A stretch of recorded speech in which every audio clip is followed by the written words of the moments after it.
Sir, Ajit Pawar सत्तेत जाऊन वर्ष झालं, पण तेव्हाही काही न बोलणारे अण्णा हजारे आता निकालानंतर सिंचन घोटाळ्याच्या क्लीन चिट विरोधात कोर्टात जात आहे आणि ही गोष्ट अण्णा हजारेंच्या भूमिकेवर प्रश्न उभी करणारी आहे का?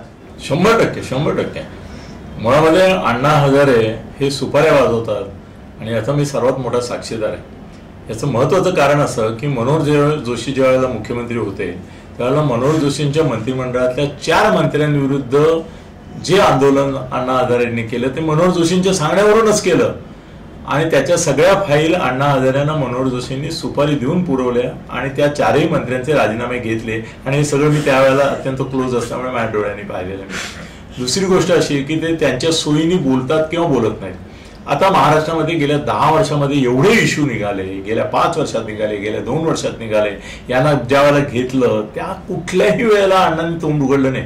किंवा ज्या वेळेला काल अण्णांची बातमी आली त्यावेळेला मला एका मित्राने असं विचारलं, अरे अण्णा आहेत अजून? म्हणजे लोक विसरले पण होते आणि लोकांना असं वाटायला लागलं होतं की नाहीच आहे आता, आणि तसंच ते वागत होते. मला याच्या मागे एक सुपारीचा डाऊट येतो. ओएसिस फर्टिलिटीच्या तज्ज्ञांनी IVF उपचार पद्धतीद्वारे 1 लाखांहून अधिक जोडप्यांना मातृत्व प्राप्तीचा आनंद दिला आहे.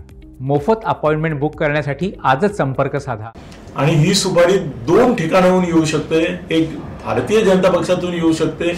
नाव आपण आता एखाद्या व्यक्तीचं नको घेऊया, पण ज्यांना जड झाले ओझे आणि कुणाच्या खांद्यावर कुणाचे ओझे अशी भावना आहे आणि अजितदादांना बाहेर ढकलण्याचं एक रिसर प्लॅनिंग चालू आहे, त्यांच्यापैकी भारतीय जनता पक्षाच्या कुठल्या नेत्यांनी जो पुढाकार घेतो सगळ्या अशा घडामोडीमध्ये त्याची ही सुपारी असू शकते, किंवा ही राष्ट्रवादीच्याही एखाद्या सर्वोच्च नेत्याची असू शकते की ज्याला असं वाटतं की सगळं यांचं भलं होत आहे, आता राज्यसभा मिळाली लोकसभा नाही मिळाली तर कुठेतरी लढायला पाहिजे आणि राजकीय दृष्ट्या लढलं तर ते राजकारणाचा आरोप करतील, म्हणून अनैतिक मार्गाने नैतिकतेचा बुरखा पांघरणाऱ्या अण्णा हजारेंना त्यांनी पुढे केलं असं मला वाटतं.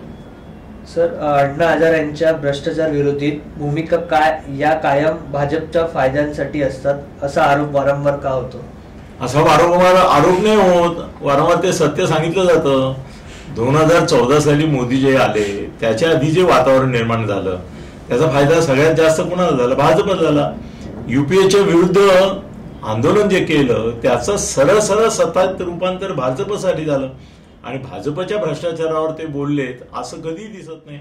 आता अनेक आरोप अनेक ठिकाणी अनेक पद्धतीने होतात, यांनी कधी तोंड उघडून त्याच्याबद्दल बोललाय.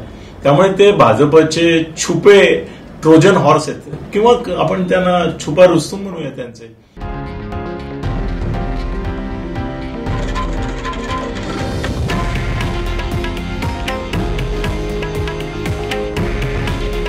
हे आहे देशातील नंबर 1 न्यूज नेटवर्क आणि आपण पाहत आहात TV9 मराठी.